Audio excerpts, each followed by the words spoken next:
माझा एक्सपिरियन्स सांगतो. माझं पण MBBS झालेलं आहे आणि मी RBIमध्ये असिस्टंटची पण एक्झाम दिली होती. जेव्हा तिसऱ्या अटेम्प्टला फेल झालो तेव्हा RBI असिस्टंट ही क्लास 3 पोस्ट आहे आणि इंटरव्ह्यू द्यायला गेलो होतो तेव्हा त्यांचं म्हणणं होतं की आम्ही तुमचं इंटरव्ह्यू घेऊ शकत नाही. आता क्लर्कच्या पोस्टसाठी MBBS मुलगा का आला, पण ॲक्च्युली मला यशाची गरज होती. त्यानंतर मी तहसीलदार पण सिलेक्ट म्हणून झालो. वर्ध्याला काम केलं आणि आता रायगडला पण काम करतोय.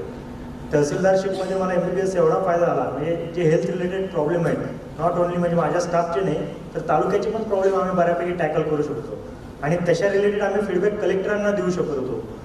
दुसरी एक गोष्ट अशी आहे की म्हणजे मी कुठल्या बाकीच्या स्ट्रीम्सला कमी लेखत नाही किंवा हे करत नाही, पण जेव्हा तुम्ही डॉक्टर म्हणून प्रशासनात जाता तेव्हा जे तुमचा स्टाफ आहे किंवा जे लोक आहेत ते तुमच्याकडं अशा अँगलने बघतात की तुम्ही इंटेलेक्च्युअल पर्सन आहे आणि ते तुम्ही सिरियसली टॅकल करा म्हणून, ॲज कम्पेअर टू त्यांनी प्रोमोटी लोक पाहिलेले असतात किंवा जे नॉन सिरियस असतात. डॉक्टर या लोकांबद्दल समाजामध्ये फार आदर आहे आणि